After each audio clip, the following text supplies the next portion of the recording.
Happy Tuesday, you guys. I hope you guys Tuesday is coming along well. Today, on Tuesday, you guys, I like to give a word, bring a word to you guys, okay? And right now, I'm reading in the book of Isaiah, okay?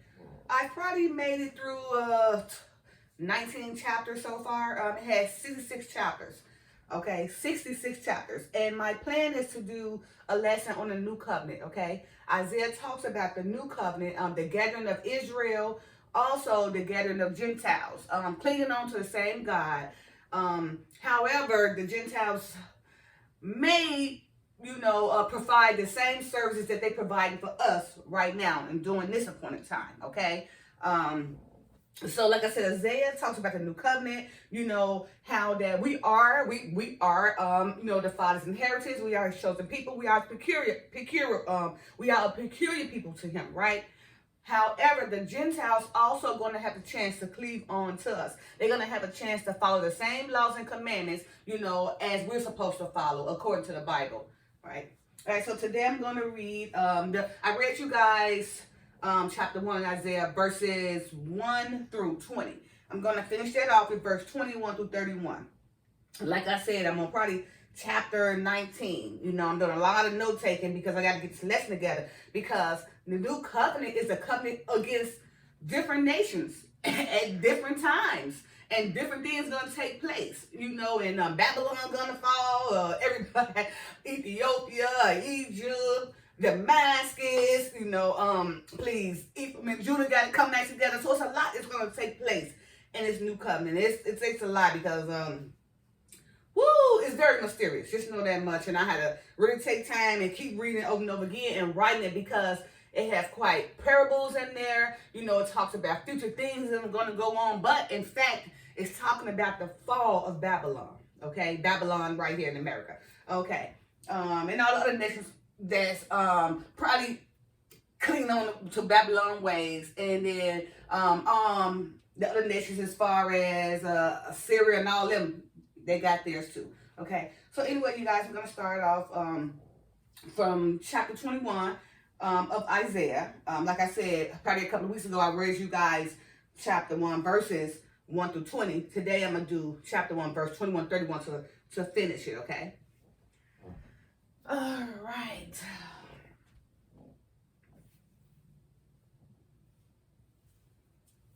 I begged you guys to try reading Isaiah.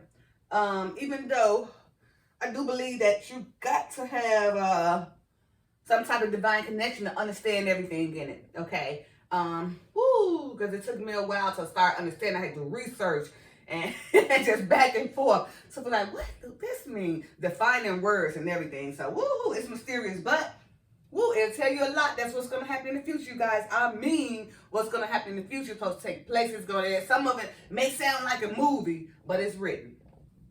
Okay. All right, you guys. So Isaiah chapter 1, verses 21 through 31 reads as follows. Oh, yeah, on this page. Okay. How is the faithful city become an harlot? It was full of judgment. Righteousness lodged in it, but now murderers. Thy silver is become dross, thy wine mixed with water. Thy princes are rebellious and companions of thieves. Everyone loveth gifts and followeth after rewards. They judge not the fatherless, neither do it the cause of the widow come unto them. Therefore said the Lord of hosts, the mighty one of Israel, I will ease me of mine adversaries and avenge me of mine enemies. And I will turn my hand upon thee and purely purge away thy dross and take away all thy sin. I will restore thy judges as the first, and thy counselors as the first. And thy counselors as the beginning. Afterward thou shalt be called the city of righteousness, the faithful city. Zion shall be redeemed with judgment, and her converts with righteousness. And the destruction of the transgressors and the sinners shall be together. And they that forsake the Lord shall be consumed. For they shall be ashamed of the oaks which ye have desired, and ye shall be confounded for the gardens that ye have chosen. For ye shall be as an oak whose leaf faded, and as a garden that had no water. And the strong shall be as tow, and the maker of it as a spark, and they shall both burn together, and none shall quench them. So basically, this is talk about the fall of Babylon, right? The people right now, here in America, they just went contrary to the Father's laws, and just came up with their own laws, all this filthiness and all this uncleanness, and they're trying to push it down everybody's throat and make everybody follow them so we all can go down together.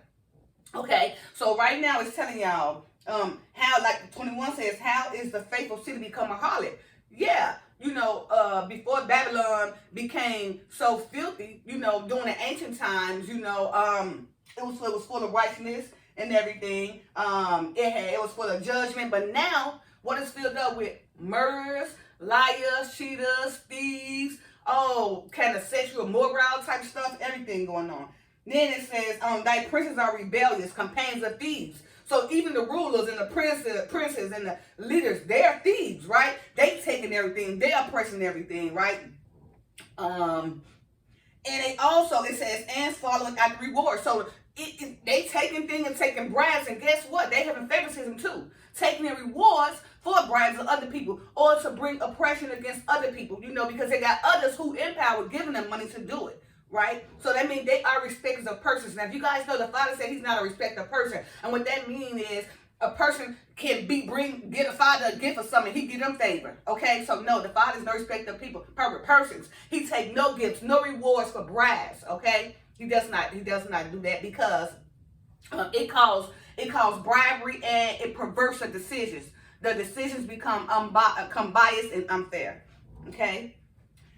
Also, the Lord said, therefore said the Lord of hosts, the mighty one of Israel, he said, he will ease of mine adversaries and avenge of mine enemies. So you see, he's coming back.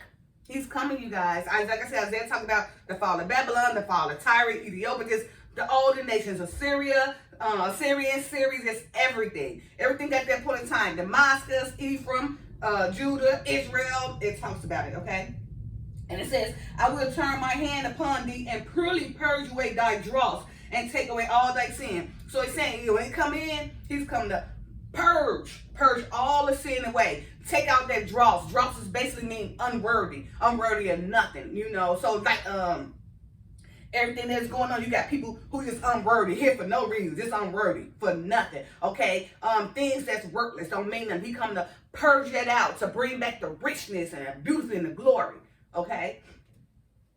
It says Zion should be redeemed with judgment and her converts with righteousness.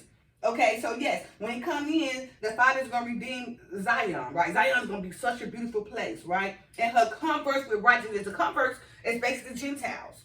Okay, the Gentiles is going to convert over and follow our Father, because this Bible is our laws. Okay. It's for Israel, okay? But you guys got to understand, even though it talks about all the nations in here, and the reason why it's for Israel, because we are his chosen people. These are our laws, commandments. Remember, the laws was given to Judah. Judah gives the laws, who are the so-called blacks. So that's why you see so many pastors and preachers, or so many black people trying to come out with all these laws and all these teachings, because that's our job, is to give the laws according to the Bible, okay?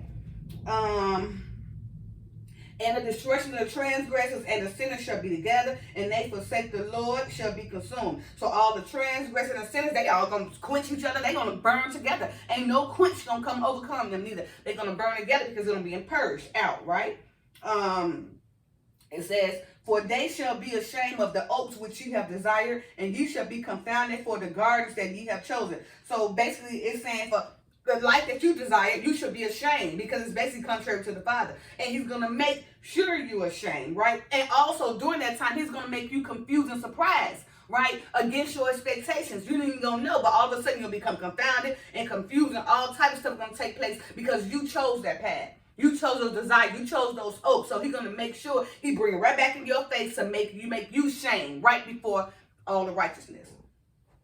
And it says, for ye shall be as an oak whose leaf faded in a garden that has no water. So he's saying your whole everything, your whole life, as you know, is going to fade away. You're going to become less important. You're going to become invisible. You're going to become nothing. Zilch, zero, unremembered, okay? And it says, as a garden that had no water, it's just going to die.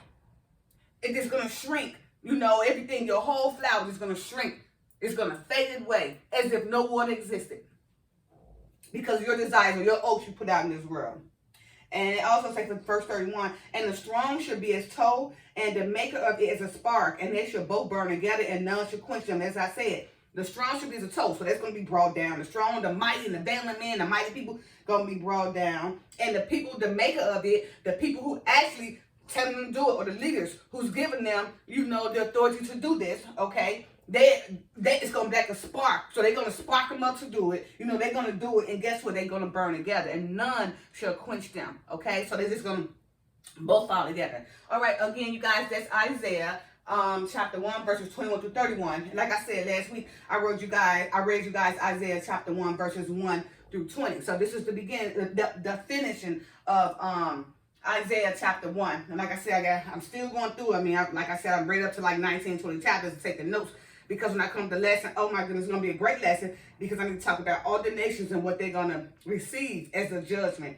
And also how some of, you know, Judah and Israel are going to start coming back together. And how Judah also, who was scattered out the four countries, going to become rescued too. And how the Father going to make a, you know, a highway for, they're going to be going past 2 and 4, you know, coming back on that little remnant that he's going to collect. All right. All right, you guys. So, thank you guys for listening. And I hope you guys got a little bit to understand what I'm talking about, you know. And you guys enjoy your Tuesday. Don't forget to like, share, subscribe, and comment. Bye.